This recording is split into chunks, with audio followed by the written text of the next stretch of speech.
Olá, oitavano, tudo bem? Vamos dar continuidade então à nossa apostila, ok? Agora vamos iniciar um novo módulo, Construção Geométrica 1, Construção de Ângulos. Bom, esse módulo vai ser dividido em 2 semanas, tudo bem? E na primeira semana a gente vai aprender 2 coisas muito importantes. A primeira é como determinar a bissetriz de um ângulo e a segunda é como construir ângulos do zero sem usar o nosso transferidor, usando apenas réguas e compasso. Nessa aula de hoje a gente vai aprender um dos métodos para se traçar a reta bissetriz. Na aula de desenho geométrico a gente vai usar mesmo os princípios, só que uma outra ideia, ok? Então vamos lá. O que é a reta bissetriz? A reta bissetriz é aquela reta que vai dividir este ângulo ao meio. Então aqui a gente tem 2 retas, tudo bem? Com um vértice em A, aqui, e aqui forma um certo ângulo alfa. Então, nós temos que traçar uma reta aqui, e essa reta vai dividir esse ângulo ao meio, formando 2 ângulos de iguais medidas. Bom, como a gente pode fazer isso? Vamos começar usando o que a gente aprendeu até o momento em geometria. Eu peguei meu compasso aqui e abri ele em 5 centímetros, ok? Então, eu vou fazer 2 marcações sobre essas retas, certo? Uma circunferência, melhor dizendo, de 5 centímetros de raio.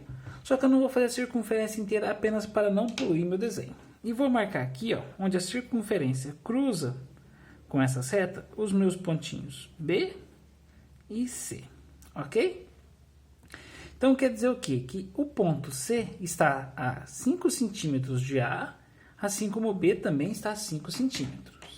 Com o compasso ainda na mesma abertura, eu vou fazer uma nova circunferência. Agora com centro em C, certo? Não vou fazer a circunferência inteira.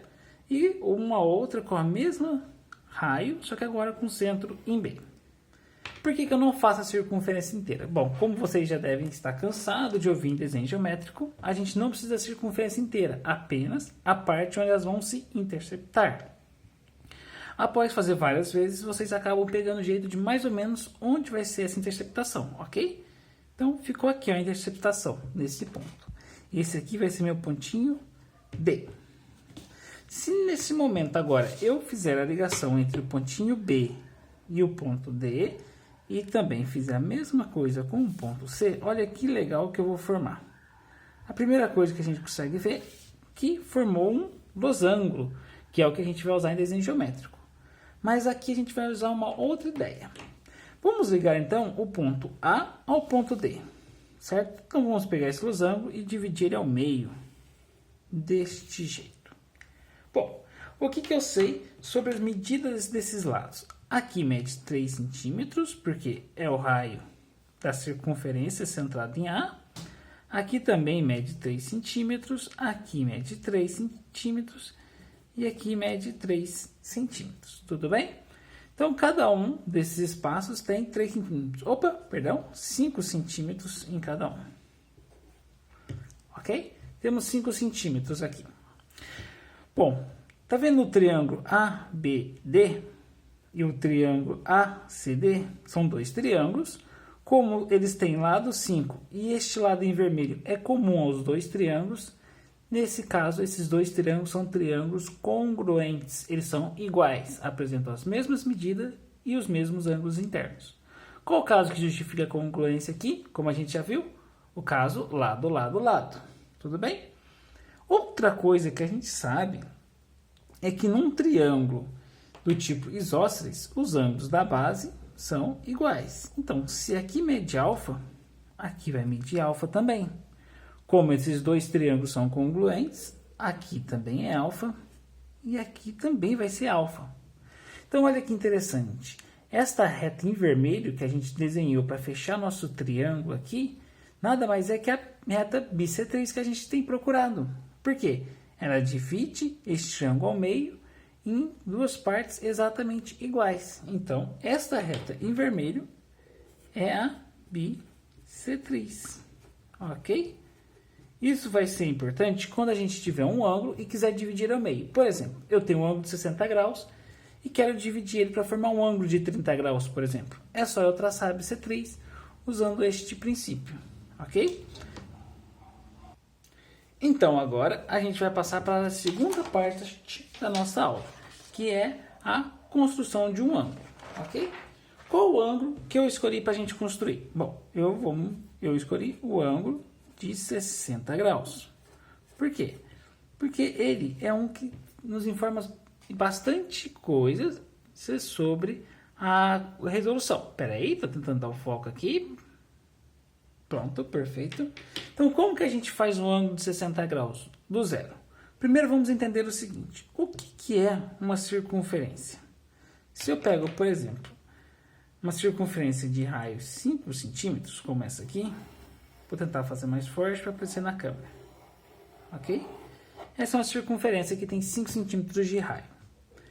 Quantos graus tem a circunferência? 360. Se eu começar a fazer marcações nessa circunferência, por exemplo, pegar este pontinho aqui, né, bem aqui embaixo, e falar que esse é meu pontinho P1, vamos marcar vários pontos a 5 centímetros do pontinho P1, certo? Ó, então, a partir do ponto P1, eu tenho este ponto aqui, ok? Vou marcar e já volto. Bom, fiz a marcação de todos os pontos que formam essa circunferência, tudo bem? Então, aqui temos o P1, 2, 3, 4, 5 e o P6. Esses pontos estão distantes um do outro 5 centímetros, que é exatamente o raio que a gente tem aqui na nossa circunferência. Agora, peraí, uma circunferência inteira tem 360 graus. Se eu dividir em 6 partes, cada parte tem 60 graus. Ou seja, se eu fizer a ligação aqui entre o P1 e o centro da nossa circunferência, e a mesma coisa, ligar o centro ao P2, tudo bem? A gente forma esse arco. E quantos graus vale este ângulo aqui? 60 graus. Porque a gente pegou toda a circunferência e dividiu ela em 6 partes, certo? Se a gente fechar aqui, ó, todos os pontos com o centro, o que a gente obtém? Cada um desses aqui, desses arcos que a gente construiu, vai ter 60 graus de ângulo interno, porque no total vai somar 360. Uma outra forma da gente ver isso seria se a gente fechasse aqui também, ó, esses pontinhos aqui. Fechamos um triângulo, cujo raio igual a 5 centímetros. Aqui a gente também tem raio que é igual a 5 centímetros. E esses dois lados também tem 5 centímetros. Ou seja, esse é um triângulo equilátero. E sabemos que no triângulo equilátero, todos os ângulos internos medem 60 graus. Então, supondo que eu queira um ângulo de 30 graus, o que eu teria que fazer? Dividir este ângulo ao meio. E se eu quisesse um de 15 graus? A mesma história, dividiria primeiro ao meio, certo? E depois ao meio novamente. Então, a gente ficaria com um ângulo de 15 graus. Então, agora eu trouxe aqui para vocês como a gente consegue fazer um ângulo de 60 graus do nada, do zero. A gente tem esses dois pontos, o pontinho V e o pontinho P, e a gente quer construir um ângulo de 60 graus a partir daqui, com o vértice em V. O que a gente pode fazer? Eu não sei qual é a distância entre V e P, e nem preciso saber. A única coisa que a gente precisa fazer é desenhar um triângulo equilátero, com um lado valendo quanto? Não sei. Essa distância aqui, entre V e P. Pronto, já tirei a distância com o meu compasso. Então agora, ó, eu traço aqui um arco de circunferência. Com o centro em P eu faço a mesma coisa. E onde este pontinho se encontrou, certo? Se a gente traçar uma reta aqui, ó, o que isso quer dizer? Que este ângulo vale 60 graus. Olha que simples. Ah, como que eu sei isso, professor? Porque se eu fechar aqui, ó, esse triângulo, este lado aqui eu não sei, vale x. Mas este lado também vale x e este também vai valer x. Então tá fechado o meu triângulo equilátero, com todos os lados iguais. Ok? Então é assim que a gente faz. Na aula online a gente vai ver os outros casos. Como fazer um de 15, como fazer um de 120. Ok, pessoal? Espero que tenham gostado e bons estudos.